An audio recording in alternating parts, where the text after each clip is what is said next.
Hey everyone, welcome to the ComicBase live stream. I'm hoping we are having okay reception out there. I'm getting kind of a worrisome little indicator from StreamYard here. Connection's unstable. It doesn't sound good.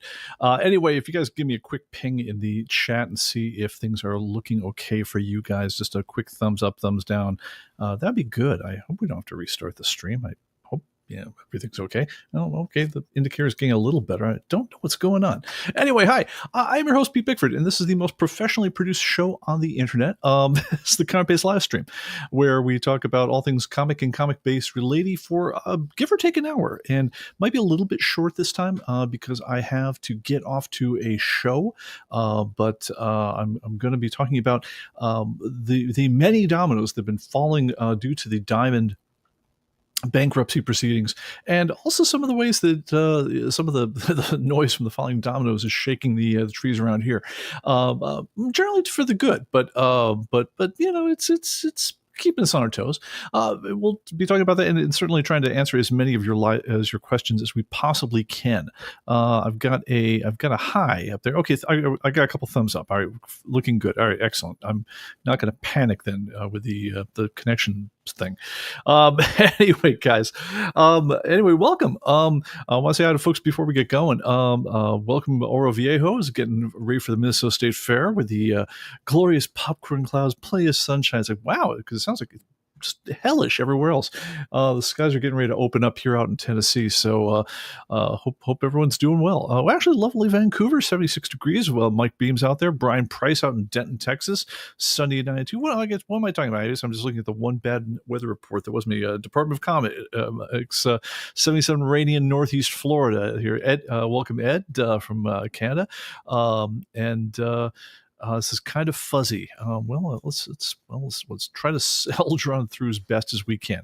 Mike Beam, we're looking okay. Chris Prosol's joining us here, Department of Comics. Dr. Beat from Capitola, and I think we are good to go.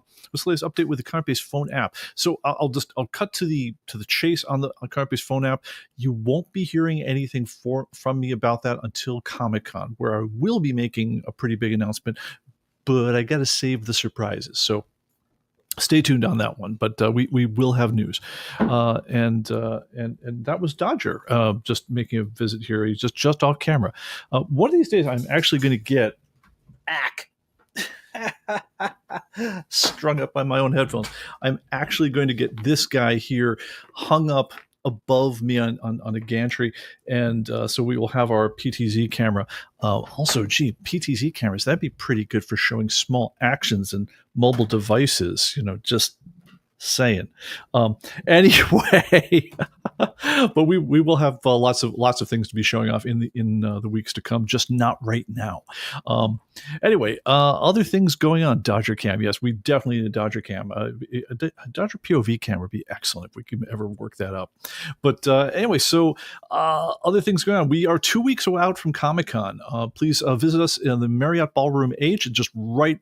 Just instead of walking in the convention center door, just hook a right and it's the building right next to it. The giant ballroom over there. We'll be in there at 10 a.m. on Thursday, right at the beginning of the show. I believe it's the same room that the Nerdrotic gang was in last year. But I will be making big announcements at that point. I'll be light on the comic-basey news on that score until that point, but then I will be dropping some real bangers. All right, other things going on. I have a question all for y'all, which is, what are people using for your walking around data? Data storage. So when you're looking up comics or you're doing things like that, what are you using as your go-to device? Is it a phone? Is it a tablet? Is it a laptop? Is it a convertible? Just if you would, just shoot me a quick note in the chat about that one, because we have ideas. I was actually stuck in the DMV for like 3.5 hours this morning getting my real ID, which I'm not questioning the why, but dang, man, my plan, because I come from the state of we don't believe in ID, which is California. So when my driver's license got transferred over here to Tennessee, I brought in my passport, all my papers, things like that. I thought I was done. We were set up, and I was authentically Pete Bickford. Little did I know that someone said, yeah, California driver's licenses, yeah, they hand them out like candy to whoever. So we can't treat that as we know who you are really. So come back again, bring passports and banking statements and utility bills and things like that, and we'll tell you whether you're allowed to fly in planes. So without your passport. So I did that, and I figured I'm going to beat the lines. I'm going to be there half an hour before the DMV even opens. In the middle of the day, I'm waiting a month after the deadline for the whole thing. I figure I'm just going to walk in, walk out. It's going to be beautiful. Oh my Lord in heaven, how no. It was just so painful. But anyway, we got out there. We were done with that whole thing. But I did have a chance to have some interesting talks with the other hapless denizens of the DMV. And I did notice a lot of interesting ways that people were trying to get work done on the road. And one of the ones I'm kind of fascinated by are the people who were doing their work on things like PowerBook Pro, or not PowerBook Pros, but iPad Pros, where it basically was it was their tablet, and you stick it in a case that has a keyboard on it, and using it that way. And it looked fairly efficient, actually. And the last keyboard I had for my iPad was like one of these funky Logitech things you just pack in the same bag as everything, and you use it like twice before you decide that this is way too much trouble. But are any of you guys out there doing anything similar? Because if so, I don't know, a company that was very, very invested in having an update on their mobile status might have thoughts. So just let me know. Yes, Department of Commerce says birth certificate. I've definitely been born. I had the passport to prove it. But got a lot of people said, let's see here, dedicated laptop, phone or laptop is a big one there. Phone or laptop. Okay, a lot of people doing that one. And Jesse says not doing anything to keep anyone any safer. Yeah, I've not been impressed with the level of, I don't know, whatever the ratio you have for safety to drama that we've had since 9/11. Although good news, apparently, and I actually did that thing where you spend whatever it was, like $70 or whatever else to buy TSA Pre. I did that a number of years ago, where you basically pay to get a September 10th security experience again. So like if you give the government like a lot of your time and your fingerprints and like whatever it was, $120, I don't even remember what it was, they give you back some of the hassle that they've been inflicting on you since September 11th, 2001. Anyway, TSA Pre, definitely if you travel at all, do it. It's worth it. But apparently, big news, people, we're going to be able, even if you're not on TSA Pre, be able to keep your smelly feet on at the airport, smelly shoes on at the airport, which I suspect is going to make the lines move a lot better. So, we're all trying. So anyway, that's what's going on. Yes, Department of Commerce says, be nice to the CB app work better on an iPhone. Hint, hint. Yes, heard. Let's just, as I grab the phone off my desk, heard, man. Yes, we will have news. We will be sharing the news shortly. All right. So, all right. So that is the question on that one. All right, moving on. Okay, so Diamond Fallout, and this is a saga, kids. So if y'all if are late to the game on the way comic books get around the universe, Diamond Comic Distribution, ever since the distributor wars of the 90s, where Capital City and Heroes, at the behest of Marvel, and Diamond Comics all had out in a horrific three-way match to the death, basically the death being that of the growing comic industry. Anyway, the only real distributor for comic books in the country for most of the last 20 years has been Diamond Comics Distribution, run by one Steve Jeppy, former postman of all things. Met him a few times. We've almost done business. We've done business. And I've certainly been a customer of his for 20 some years, because ComicBase buys comics like a medium-sized comic shop, because we try to buy basically one of everything that doesn't cost a fortune. We don't buy one of every variant because that'd be insane. We would need like $1 trillion to do this at all. But we do buy one of everything as it comes out, so we can index the comic books of the world faithfully. We also get access to the distribution lists and things like that, so we can tell what their people are soliciting and do things like that. And then as books come in, we can verify and find out all the things that they said were going to be one way in the book, and we find out there's it's someone else drawing it, someone else writing it, the title's called something else, and we can actually try to have quality data in the database. So that's what our editorial group does all the time.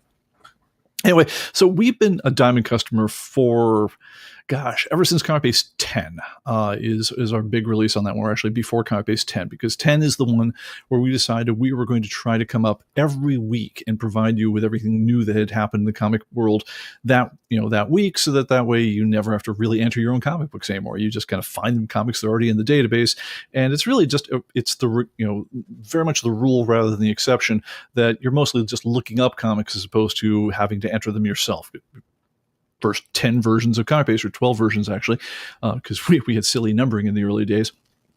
It was like the way every other database software worked, is you would enter your comic books as you got it, and when we would push a yearly update, we would try to match up what we had done with all the work you'd been doing of the sort, and then things wouldn't match, and it was a big mess. So we took on the big load, and that's the ComicBase you guys know and love, I hope love today. Anyway, but that came at the cost of having to order just an enormous number of comic books over the years. So we've been a Diamond customer, but now we got a note last week or two ago.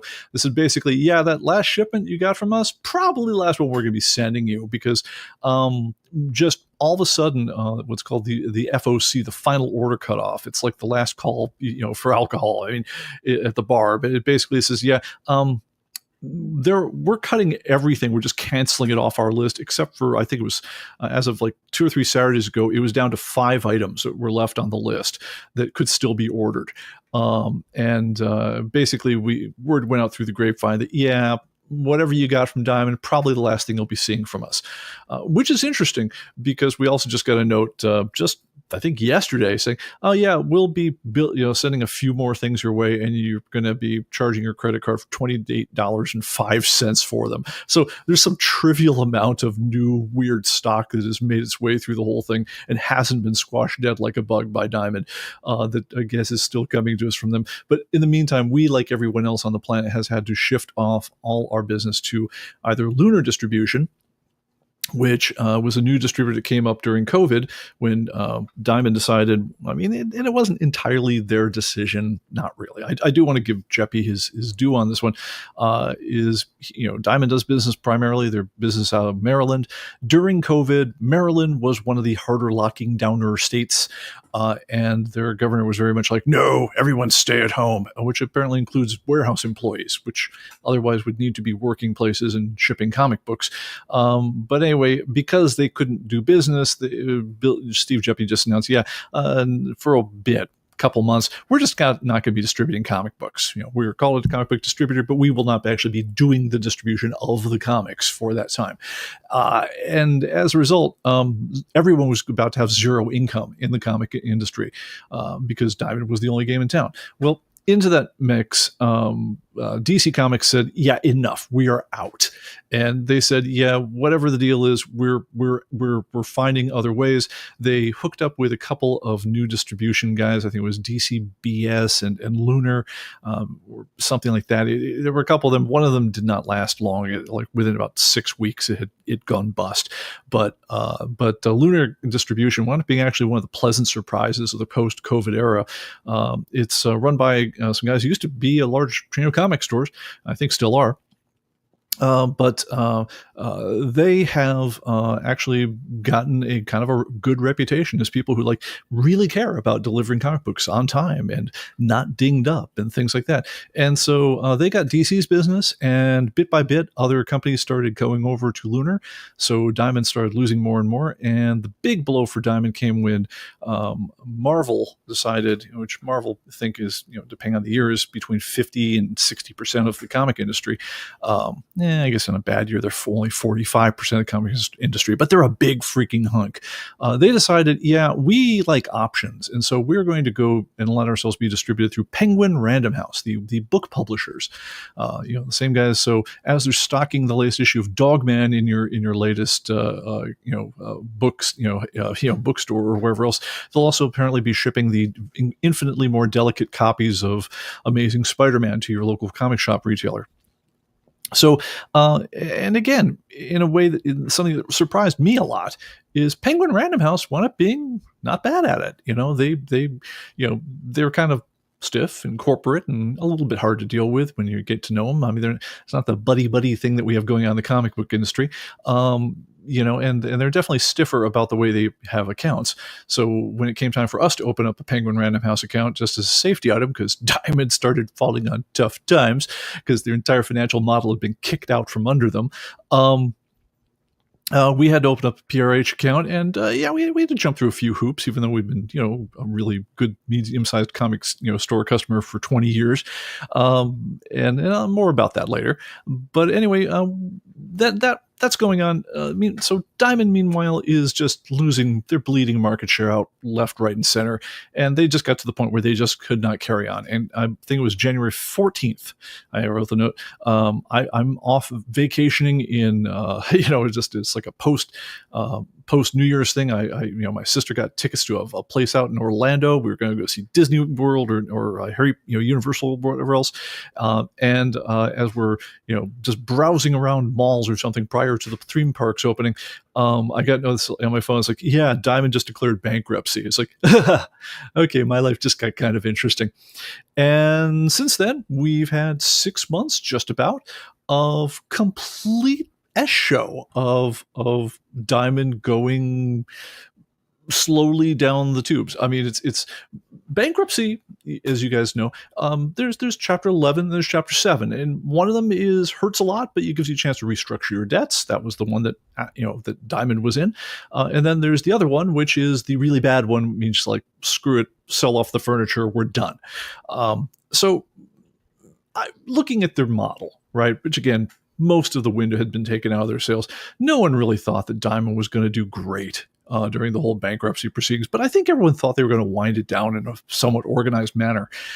That is not what really happened. And I'm not blaming blame. I mean, it's really easy to pile on when things go badly, but I'm just going to say things didn't go good. What happened within the next several months, as Diamond, more and more people start shifting orders over to other distributors, and they start losing more and more accounts and things like that. There became problems with this, not just the comic shops at the end, but let's talk about the comic shops. Several comic shops, at least back in the day, were partially financed by Diamond, which is to say that Diamond would let them slide on their paying their bills because he wanted to keep them in business, because he wanted it's good for Diamond to have an industry where there's actually places to sell comic books. And it's a hard business, and some people are not great at being able to pay their bills on time, so credit terms were extended sometimes when they shouldn't have been. And there have definitely been times throughout the history of Diamond Comics where a lot of people were relying on the generosity of Diamond not calling in their invoices and continuing to deliver product to them when they didn't have the money to pay Diamond. That has definitely been a thing that has happened a lot over the years when Diamond was in account. In this case, unfortunately, it went kind of the other way, is that publishers were sending product to Diamond to distribute. The thought being, if I'm Fantagraphics and I've got a whole bunch of Acme Comics novelty library volumes that I want to sell through into the channel, it's easier for me to ship a pallet of them to Diamond and say, yeah, okay, as people order these ones, because it's kind of a perennial seller, people, they don't buy a lot of them, but they're always kind of selling a few. So as they do them, just ship them out of your warehouse and pay us, periodically when the bills come in, and so forth. Well, a lot of publishers had a lot of material sitting in Diamond warehouses where Diamond didn't own this material. This was all on consignment. And one of the problems during the restructuring period, so Diamond declares bankruptcy, and suddenly a court comes in, appoints a bankruptcy. I'm forgetting the official name for it, but it's basically an executor for the bankruptcy term period. But a lot of things just kind of get frozen where they are. In other words, stuff doesn't move in or out of the balance sheet so much. And one of the things that didn't move, unless it sold, was all that consigned goods was kind of like locked up in the Diamond warehouses. And as Diamond's situation got worse and worse, the people that say Fantagraphics and Zenescope and Titan and things like that started getting very, very nervous. And now some of the really smart ones, the second they heard there was trouble at Diamond, They immediately sent lawyers in and they said, yeah, we're taking our stuff right this minute. There's no doubt about it. Here's the legal notice. We're taking it. I think I want to say Udon and some of the manga companies they came in like a ton of bricks right at the start, and they wound up being okay. But some of the larger guys, Titan in particular, Fantagraphics in particular, wound up with just thousands and thousands and thousands of dollars worth of material, which was sitting in Diamond's warehouses, which they couldn't get back. And there were actually people who were stories of people, with small publishers saying, I'm taking a van, I'm going to the warehouse, and I'm just going to demand my stuff back. And no word on the success of that. But anyway, where all the stuff is laying right now is just hundreds of thousands of dollars of material is sitting in Diamond's warehouses, and it doesn't seem to be able to be given back to them in any real way. So the bankruptcy court scheduled a hearing, says Diamond actually filed as part of the bankruptcy, they filed a thing saying, yeah, we'd like to be able to liquidate this stuff without, should I get my terminology exact? They asked permission to liquidate, this is old Diamond here, the permission to liquidate all the stock in its position, quote, to seek to sell or otherwise dispose of the consigned inventory free and clear of the interest, if any, of the consignors. That's an exact quote, which is to say we're selling their stuff and we don't necessarily want to pay them.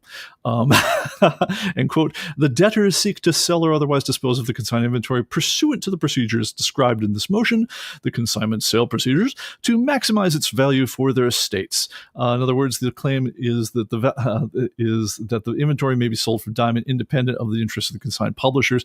Instead of paying publishers the proceeds from the liquidation of the inventory, the publisher's inventory will be disposed of to maximize its value to the debtors' estates. So that's a little cold. Anyway, so apparently there was a proceeding which they scheduled after this came down. They gave people about 3 weeks to say, you need to file legal motions to say that that's not okay with you. And they were going to hear the motions, get this, on the first day of Comic-Con week. So there's like 2 weeks from Monday, they were going to be hearing the motion there. Now there's talk about moving that because that's in Baltimore and everyone during Comic-Con needs to be in San Diego if they're been to do any business there. But the whole thing is just screwed up. I mean, there's no other way to put this. In the meantime, the people who bought Diamond in the meantime is a company called Ad Populum. It's Ad Populum is actually like a consortium of companies. It's I believe it's what is it? It's like I don't know. There's like a dozen little sub companies that go into it, all of which distribute weird little gamey things. But it's funny because they paid a fair bit of coin for the comic distribution rights of Diamond Comics, but it's really unclear to me at this point what they got for their money, if anything. I mean, I'm sure there's some lovely warehouse shelves that they got in the deal, but as far as I can tell, they've alienated or annihilated everyone who's on their business list. There's talk because they were being sued for it by some of the people who didn't win in the bankruptcy proceedings. One of the bidders was Universal Distribution. When they got hornswoggled out in the final bidding for the Diamond comic assets, they were they alleged in court that the intellectual trade secrets and so forth were being taken from the I'm sorry, they had hired away people in the deal, and then there was legal action filed back and forth about like, well, you're stealing our industrial trade secrets by hiring the key people away from Diamond. Meanwhile, Diamond staffers are leaving left and right because, again, you need to get a paycheck. That's sort of an important thing in most people's lives, and it's just going very, very badly. In the end, I got to say, I'm not sure what's left of Diamond other than a bunch of unpaid invoices and some probably fairly nice forklifts, or whatever's in the warehouses. And apparently, possibly, a whole lot of copies of Acme Comics Novelty Library. And by the way, there's sort of a grassroots movement in the comic industry as to whether or not it's moral when these things eventually do get fire saled to be in on the bidding for the liquidated assets, much of which will probably not have been reimbursed by the people who kind of own them. and there's kind of a groundswell. I forget the name of the folks who are leading that little charge, but they're basically trying to make it, sort of socially toxic to be in on the liquidation, however that is. Don't hold your breath, I guess, would be my doubt on that one. Other parts of the things that are falling over. Diamond, in addition to running, the comics, the games, the things like that, free comic book day, they also ran a couple of software ventures, a Pullbox and Comic Suite point of sale system. These were for managing your subscriptions, your ordering, so forth. There, integrated with I forget, it was like Hero Retail or something like that, but it was somebody's POS system. It was a comic focused version of that kind of point of sale system. Did cycle counting, all these sorts of store management things that we looked into doing with ComicBase. And very early, like the first year of looking into this as a company, has decided we want no part of this market because it was just very hard, very expensive, very customized for individual needs of comic people, and nobody would have the money to pay for it. Well, turns out that they also aren't making any money off that anyway, and Diamond, right during the initial bankruptcy, said, yeah, we're firing all the support staff of both these products, but don't worry, we're going to keep it going. You may want to download your stuff into an Excel spreadsheet just in case the servers go away. And then a couple weeks ago, they announced that, oh yeah, both products are now dead. So that's a thing that happened. Other things that are going on. You remember Penguin Random House, the stuffy book company that apparently is now just in charge of distribution of all Marvel things. Diamond apparently was acting as a sub-distributor for the trade paperbacks on them, and actually owed Penguin Random House $9 million. They were the single largest creditor in this whole fiasco. I do not believe they have been paid at this point. But word is Penguin Random House, kind of on the large side, they'll be fine. But Diamond also, and that's new Diamond and old Diamond. So there's the Diamond before the bankruptcy, and then the Diamond after the bankruptcy, I think was settled around May 20th or so, give or take. They owe, or are said to owe in combined. Originally, they were suing them for $500,000 in change. Now they're saying that we're owed over $1 million in change. That's Dynamite, the folks who are publishing Red Sonja and a lot of other things like that. Anyway, they are not fine. So Dynamite is a tiny company. It's like 20 people running that whole thing, and that's 20 people who that apparently, as of last week, aren't getting paid anymore because they didn't have enough money to make payroll. Is the story that came out of Bleeding Cool a week and a half ago, and I've seen no reaction that says that suddenly the money showed up. Diamond, Dynamite filed suit with the bankruptcy court, saying, "Hey, we need a speedy resolution of our payment on this one, because otherwise we're going out of business." The bankruptcy court apparently looked at Dynamite's pleadings on this one and didn't even take testimony and shut them down. So they're like, yeah, wait in line with the other kids. We're not doing anything for you right now. And that's the end with you. So Dynamite, good luck on that one. By the way, I've been talking a lot here. So some comments that came in here. Yes, Department of Comics says it looks like Ollie's Discount Warehouse is going to have some new stock. Yeah, no doubt about that. Oh, and thank you. The word I was looking for earlier was the trustee. And Department of Comics said DC wouldn't let Diamond consign their stuff. Smart, because they weren't left holding $1 jillion worth of DC graphic novels, whereas Marvel was. Let's see here. Excel iOS version just awful. Okay, good. Sorry, getting other comments about other things that people use on their phones for and such. But anyway, so Boom.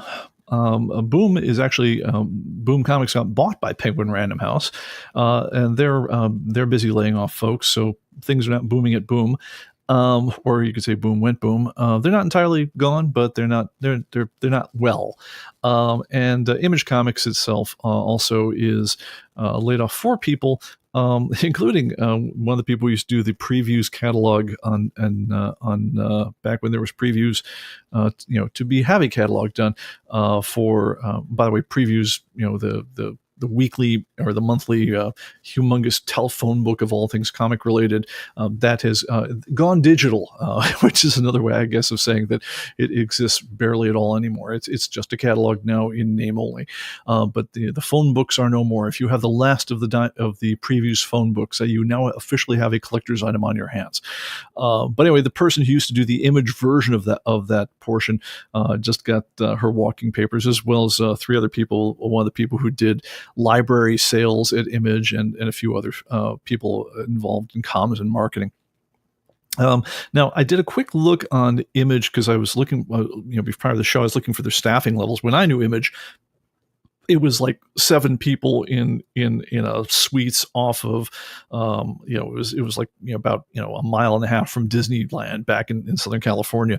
Apparently, at least according to the research I have, apparently they're about like 200 people. So I don't know what all the people do, but if so, bonus.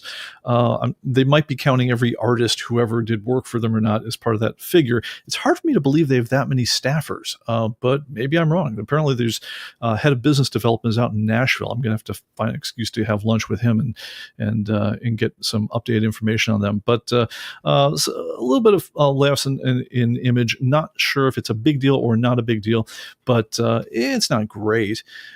A couple of postscripts on this whole thing. I remember I told you that a couple weeks ago we all got our notes saying that that's the last shipments you'll be seeing from Diamond. Followed immediately by we have a few more things we're sending you, but again, nothing like the kind of bills that we normally pay thousands. I got a bill for like, I think $28.50 for our last Diamond shipment next week. But we personally ourselves have not been ordering anything new. Everything we got a big cancellation notice on everything we'd ordered, and suddenly our the people we have who do our ordering had to immediately scramble and run over to Penguin Random House and re-put in the order as much as we can. Just on a personal note, for ComicBase, this means that the updates involving new Marvel issues for the next month, possibly month and a half, maybe not quite as smooth as usual, because normally what happens is we will, when they solicit the book, we will put it out in ComicBase. You'll get it months before it even becomes a real thing, and then we'll order, certainly the number ones, but usually, every major comic book we'll get a copy of, and the number ones in particular, we give the third degree. So we make sure they titled it exactly the way that they said they were going to title it. We make sure that it, because again, things tend to switch around a lot, and also a lot of times if the issue seems very ambiguous, especially around Free Comic Book Day, things like that, where they never title things in the way that they solicit them. That's never the way that the book goes out. We will typically wait on a lot of the number ones until we actually see the book, because the error rate is just too high. We just can't handle it. So some of the number ones that we've been waiting on, it's now clear we will not be seeing the number ones in quite the same time frame that we did. So if a couple of your number ones don't appear when we thought they were going to appear, bear with us for a month and a half. It struck us by surprise, just as it did you. I knew that the thing was coming in toward the ground. I just thought it'd be more of a landing as opposed to a sharp, what can we call it, crash. So that's a thing that happened. Other things that are interesting in this one, Canadian distributor Universal is a lot of companies named Universal in the mix on this one, but a Canadian distributor is going to be entering the U.S. market, offering DC books to the U.S. market at the same discount rates that they were getting through Lunar. So I guess Lunar has competition on that score as well. It remains to be seen if they get into the mix and start offering Marvel. That would be really interesting if they did. But I suspect both of those things are caught up in exclusive, so I wouldn't expect for Marvel and DC in particular, those ones are I imagine that those are going to stick where they are for a bit, because people spend a lot of money to acquire the distribution rights on those ones, and importantly, they spend a lot of money to acquire the exclusive distribution rights on those. So if it's if they don't have an exclusive deal, it's not worth that much money. I'm just selling your product. But if I'm the only way you can get those products, then you got to open an account with me to get those products. So, for instance, we had never ordered anything from Penguin Random House ourselves until this week, because suddenly we couldn't get any of the books from DC Diamond anymore. We didn't want to manage another distributor. We didn't want to have things sent to places we didn't really want them, and so forth. And by the way, that is a problem for us.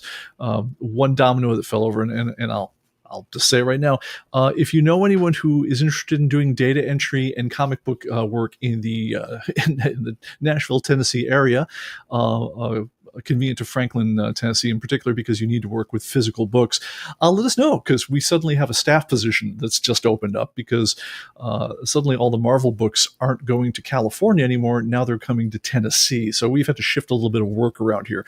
At the moment, it's going around to the most overworked person at the company, who does not want to be doing all that work if he can possibly avoid it. So if you're in the market, please, P. Bickford at human-computing.com. Send your resume, and we are definitely hiring. So anyway, Department of Comics says, how are your dealings with Lunar? I've heard good and bad. I gotta say, we've had decent times with them. I personally, nothing bad to say so far. That being said, I'm not the point man for Lunar, so I'm only repeating what my people tell me. I'm about to be the point man for Penguin Random House, at least until we hire someone else to be the point man. So I'll probably have very involved thoughts on them. Yeah, that's a thing. All right, other things going on. The final note I had here is that Lunar apparently is hosting a retailer appreciation lunch over at Comic-Con on Friday. I'm planning on attending it, and I think it's going to be lit. So should be a lot to talk about, and I will keep you all posted if I've learned anything interesting during that time. I'm still trying to sit down with the heads of Lunar. Maybe I'll get my chance during Comic-Con and get their read on the comic market. It'd be interesting. Not sure if I have the gear or the skills to conduct a live interview on this one, but it'd be definitely interesting to have a talk. Department of Commerce says DCBS very customer oriented, thought Lunar would be the same. Yeah, like I say, our people have no grief with this one. I gotta say the damages way less under Lunar than they were under Diamond, and that is one thing I'm going to put out there is, I mean, I think Diamond tries it like there've been a lot of distributors in the comic industry before Diamond, and it's a hard damn business. I mean, if you can make it happen, you have my absolute respect. It sounds so easy, but there are so many things that make distributing comic books really a nightmare. And pulling off as long as they did, Diamond has my respect. They had my respect. Right now, the way they're treating the consigned inventory, it's challenging that notion quite a bit. But that being said, Jeppy's no longer running the show over there. I'm not sure what the new guys are up to. I really don't understand the game. If anyone can explain what Ad Populum's game is vis-a-vis the distribution of comic books, man, I need a primer on that one, because I don't get it. I literally don't know what they bought. But anyway, what I want to say though is Diamond did okay, but Diamond did get known as having a lot of damages, and they definitely yeah, that's a real thing that happens. Lots of corner drops, lots of boxes, and we got a lot of books where until we, especially until we, intershipping between the, California and Tennessee, until we learned to double box things and properly protect corners. I've had whole shipments arrive here that the comic books were all in fine condition at best, because they all had been blunted corners and so forth. And that's just, comics are fragile. Drop a comic book on its corner and you've just eliminated 2/3 of its value in one second. So that happens a lot when you drop a whole box that way. It's like, oh yeah, I had a box that was worth $800 and now it's worth $200, and that kind of sucks. And so what would happen is you'd file a damage report, and sometimes you could get replacement copies of the comics set up, and hopefully they didn't drop the next box. But, you had disappointed customers. People came in, they, expecting the newest copy of something. They said, well, I can give you the, the messed up copy. Or, at best they were delayed. Worst case, it's like, we don't need more. That's it. And this sucks. This is not a way to make friends. Anyway, Lunar has been good for the industry in terms of they took to heart the idea that Diamond's getting a lot of static for product damages. Product damages are incredibly expensive. Sorry, I'm just advancing another computer here, in terms of having to reship things, there's not really that much margin in the whole thing once you factor in your shipping costs and your cost of labor and things like that. I mean, you're working on a 50% margin. Sounds great, and it would be if it was all digital goods, but it's not. This is all physical, hard, heavy, goods that involve a lot of manipulation, a lot of care, and so the actual clear profit you make, if any, is unless you're making 50% margin just buying, you don't have a chance of making a profit. Period. So yeah, that's a thing. But the fact that Diamond came to woe, as hard as they were trying, it did cause the rest of the industry to have to really up their game in terms of shipping. I never thought that Penguin would be able to ship comic books and have them not all come out mangled. And they stepped up and they learned how to do it, and they did it great.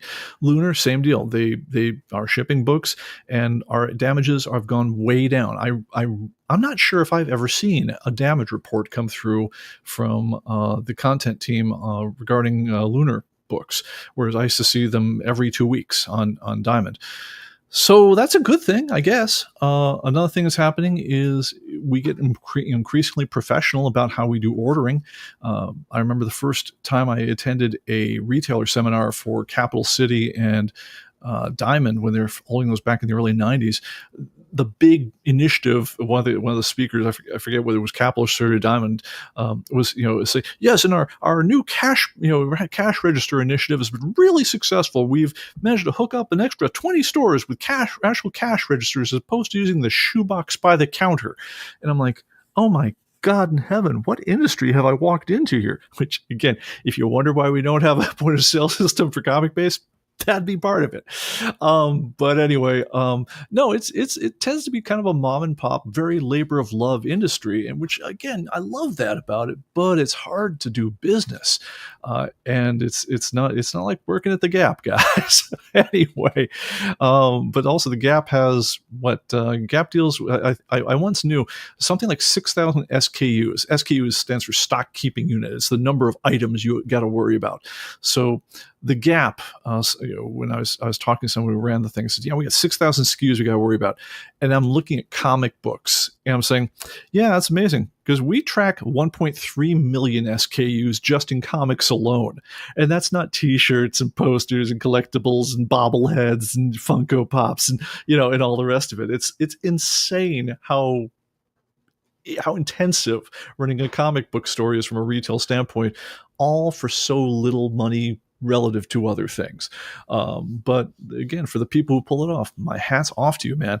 But I do think it's, having Diamond and everyone have to battle it out has been good for the industry as far as making it grow up.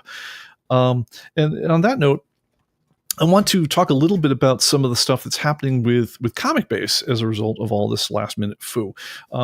One of the things I think I said last time we had a live stream is that, don't expect ComicBase to change much for the last couple 3 weeks. The main program, I've actually got it largely where it's going to be shipping for the next version, with the exception of a couple of last minute things we had planned that we're going to spring on you, which are our fun surprises. But and they are going to be pretty cool. But in addition to that, I've had a little bit of a, ever since, Diamond went instantly, from like a glide path slowly down, which I figured I have plenty of time to deal with after Comic-Con. As soon as they nose planted straight into the ground, and we weren't going to be getting new Marvel products unless we made other plans through a completely different distributor. We've been in a little bit of a scramble mode over here, just on the day-to-day production scheme, and so it took me from like I'm feeling pretty good, it's aggressive, but I'm feeling like I'm going to meet at my targets all for Comic-Con, to like kind of pulling my hair out a little bit. So we missed a couple of live streams here because we're a little bit scrambly to try to bring up a new distributor, to learn how to ingest their order forms, to deal with everything else, and the whole time on very short notice. So we're taking that in right now, and we're working as fast as we can that one. That being said, I'm not exactly where I want to be in terms of dealing with the stuff right now, but some of the things that came in at the last minute, which I did want to get your take on, is Among other things, we need to now, it's called ingesting a new order form, which is to say we get a list of, several thousand things that are for sale in the next month or so from, say, Marvel and Dynamite if they're still around, and and some of the other folks like that. And of course, nothing can be in the same format as the other distributors. Goes without saying. But so of course there's mappings and all sorts of transformations of data and things like that in order to get it so that we can deal with it inside ComicBase, and all sorts of new product codes, and all that time we spent teaching ComicBase about Diamond series code, so that when we see series code 3212, we know that means Batman Shadow of the Bat. And so when we see a new issue of it, Batman, series code 3212, no question about which issue it is. We now have to start that all over again with a new distributor for all the Marvel titles. So yeah, that's fun for our editorial staff. Anyway, so that's going on. But on the other hand, this does offer some new options to us. So remember I said that Penguin was kind of stodgy, and if you're listening, Penguin reps, no offense, this is how you come off to a new customer. You're a little stodgy. That being said, I look forward to being wowed by your customer service and your amazing quality of products and things like that. And I hope we have a very long and prosperous relationship together, but you're a little hard to get going with the business with. Just saying, okay, man? Room to improve on the relationship on both sides, no doubt. One of the things that they were stodgy about is we typically have our editorial located in California, and the folks out there do the initial indexing work, and then the comic books, when they're basically done, they get shipped out here, where they become part of basically the company inventory, which then goes out for sale on Atomic Avenue, so we can recoup some of the costs.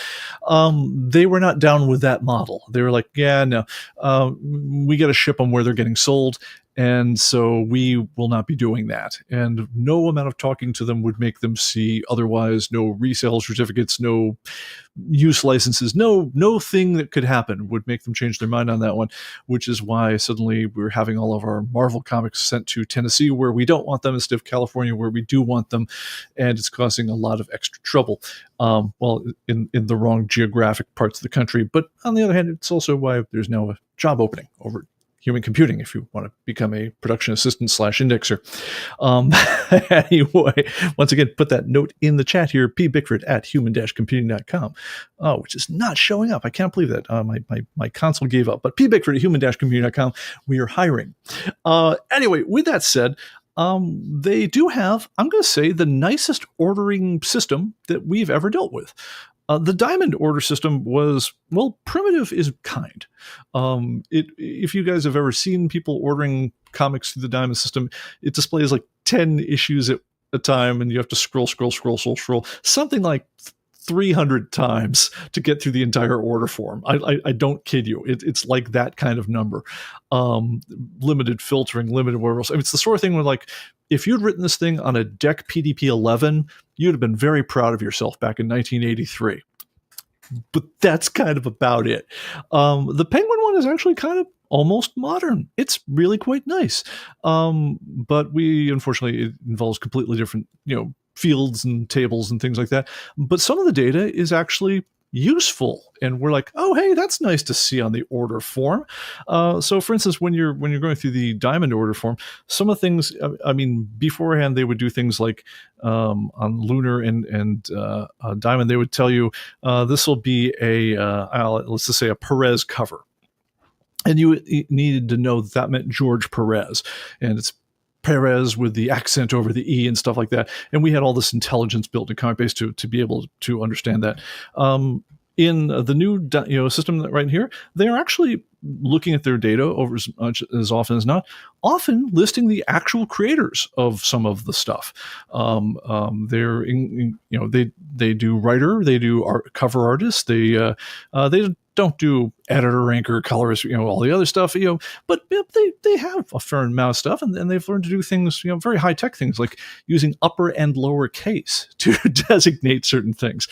Yes, I know, like this is cutting edge for 1983. But no, it's actually not bad at all. They also have some neat things that we might want to take advantage of. And here, I'd like your your thoughts in the chat, and if you're in the ComicBase Slack group, certainly in the Slack group, some of the other data that we could scoop in from here, which might be worth tracking in ComicBase. Let me know what you think. We can get the page counts. We can get the physical dimensions of the books. We can get a thing called the BISAC codes. I believe it's the book industry standard something code. The A is, it basically has to do with what sort of thingy is this, and they list up to 3 BISAC codes for every item in the order form, which says things like it's horror, it's young adult, like let's say it's the new this new Twilight book would be something like teen interest, horror, vampire, and so there are actually BISAC codes that refer to all 3 of those, and you can associate up to 3 different topic areas for each item they've got, and it seemed like they actually filled them out. I mean, just doing a quick check for validity over their order form, because I'm about to have to write a thing which reads it all in and use it within our internal systems. Just spot checking their data. The data quality looks pretty decent. So that's a thing. But some of this stuff is interesting for us to hold on to. So we could either offer this as something that's inside ComicBase. You get it as part of the download.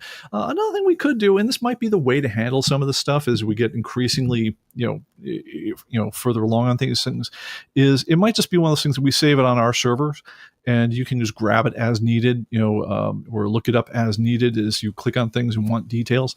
But let us know what you think.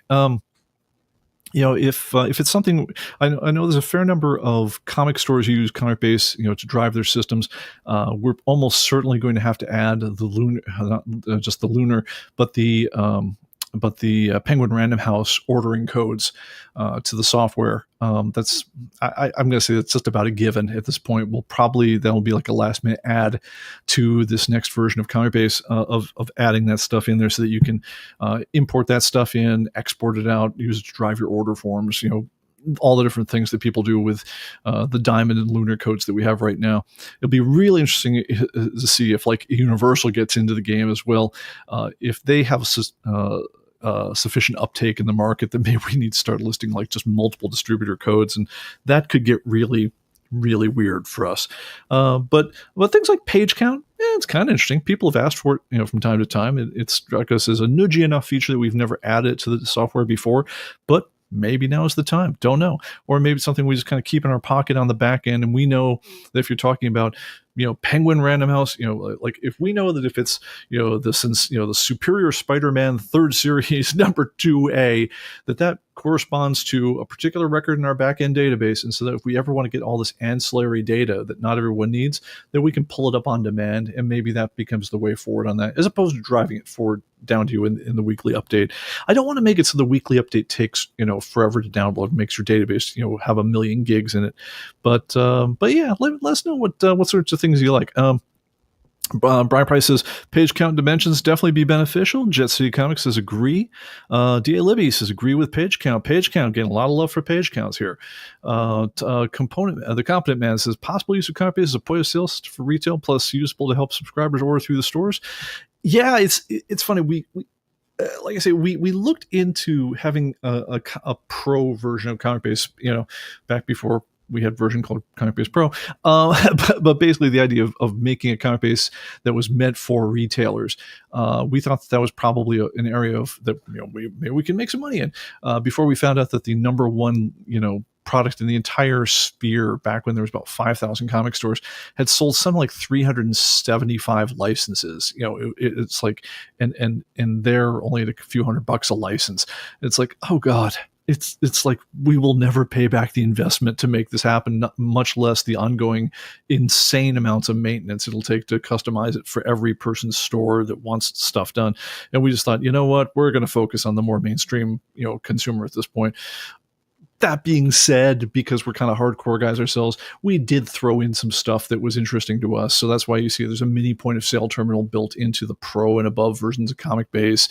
And there's exporting for e-commerce that's built into the Archive Edition. And there's a ComicBase e-commerce API. So if you do want to use it to drive your e-commerce website, and a lot of people do. I've been to comic stores all across the nation where I'm looking at things. It's like, wow, that's a ComicBase label. That's pretty cool. As I'm looking through their back stock. It's nice to be able to say, like, yeah, I just sold this thing either in my online store or on Atomic Avenue or on the store floor, and be able to roll down my inventory by using a single call. We added those kind of hooks in a couple of years ago, and that's been pretty cool for us. That being said, I'm still officially don't want to get fully into the point of sale business on this one. Just very difficult business, and we can't charge enough to make it worthwhile. We would need to add like another zero to the cost of ComicBase to kind of even get started to talk about that and do it well. And it would need to be a bigger market than we're serving. So it might be a great opportunity, but it's probably not our great opportunity. So that's what that is. Oro VA says page count, dimensions, not sure I understand the usefulness. Okay, so there's one right there. And let's see. Right. We've already figured out how to game the leaderboard here. So plus, whoever could grab all the data for the legacy books could score on the leaderboard. Mike Beam says, worked for a company in California for a while, essentially the Chilton Auto Books for parts list and pricing levels, hardware and software updates every 3 months. It was murder. Yeah, absolutely. It's psychotic. And again, the number of SKUs and even the auto industry. I think if you broke down every part that can be ordered on every car for every model year, I don't think you start to approximate the number of comic books in terms of SKUs that are there. It's insane. I mean, what are there? Something like, I don't know, 50 or 60 new car models, maybe it's 100 across the entire United States in a model year. If you're talking about like new models, just not like the 2018 version versus the 2017 version of the exact same thing. If you were going to stipulate that there might be 500 or 1,000 orderable parts across those ones, maybe we're in the same kind of territory that we're dealing with comic books. But over the entire history of orderable parts, I'm betting on comic books has way more part numbers to worry about. Let's see here.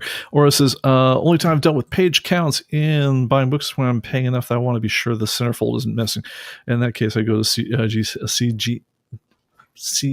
the Grand Comics database. So I think we mean copy and head to the sellers to check. I don't know. It's kind of interesting, sort of, a little bit. It's never been enough for us to want to track all the time.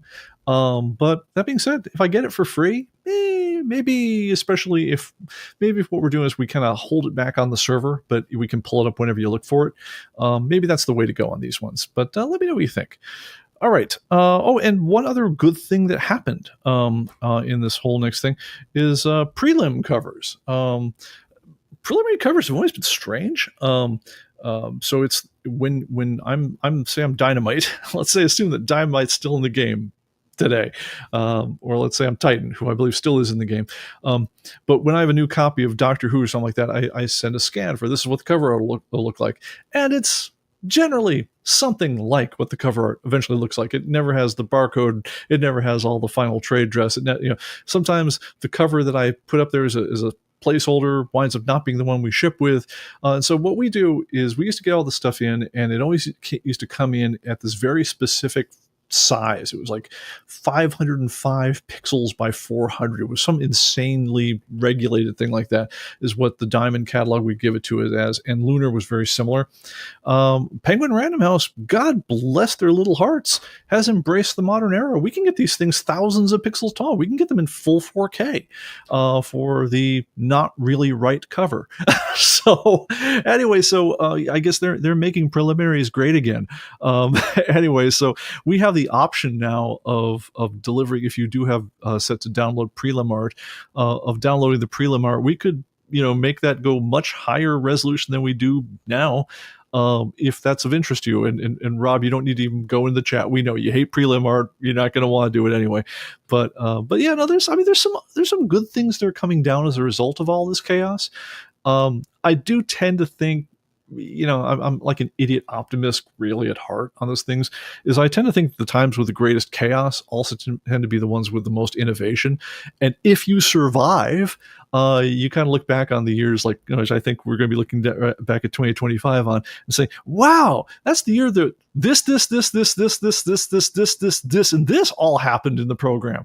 And it's already been that way. I mean, we're about to release a version of ComicBase where half of what we're going to be doing is just taking credit for the features that we stuffed into ComicBase in the last 4 months, including things like we've made basically the program is twice as fast as it was before. There are parts of the program that are like 4 or even higher times faster than they were before. Just incredible amounts of tech updating has happened in the program. And it's all because this has been just such a tumultuous year from a technology standpoint. And there's a lot more to come. Again, I'll be showing some really big news at Comic-Con on this one, but it's been really interesting. I'm definitely going to say that. Let's see here. Brian says, you could figure out the optimum number of pages you could have in a short or long comic box and then add up the total pages in the box along with the allowances for the bagboard thickness per issue. Oh my God, that's yeah. Maybe, man. I don't know if we could do that one. That one strikes me as coming from the same place that, yes, and this is a real feature that people did, is they built optical recognition into refrigerators so that as you're loading the fridge with stuff, it's scanning the barcodes of the things you put in, figuring out that, oh yes, well, clearly you have 2 pounds of ground chuck and and a dozen eggs and whatever else, and it's figuring out, oh well, you've opened the door and taken out this much stuff, so it's time to reorder. This is like a use case that refrigerator owners, I'm going to say, busting all the stereotypes of geeked out Asian people, came up with, but they thought this was a completely reasonable use case for your average homemaker using the refrigerator. I don't know if we need that to compute. Well, according to my report here, I can only put 3 more books in this box. I don't know if that's what we want to be doing.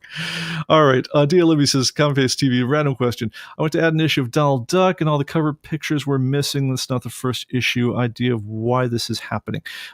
So your comic pictures, if you're looking at them, if you go down to File Tools, and then Manage Pictures and Issues, have a look at what you've got your folder set to for the pictures and issues. So basically, when you install pictures or when you download them, they all get stored in subfolders of that directory. So if you've moved that directory, if you've changed where it points to and everything, then your pictures will not show up in the program because you're pointing someplace else. You can always just re-download them. That's a thing you could do. And under File Tools, Manage Pictures and Movies, there's also there's buttons there for Install from Web, which is a good way to kind of put everything back again. But if you moved where your pictures were, just I'd say go look for them and change them back to where they were. And it's just as general advice, anything having to do with file paths and things like that, which can get tweaky in a hurry, I always suggest to people use the standard one. You can hit that reset button to use the standard location, unless you've got a reason not to. So the reason not to would be things like my main drive is very, very small or very, very slow, and I want to put them on someplace larger or faster. But if that doesn't apply to you, just put them in the standard location, then things tend to take care of themselves.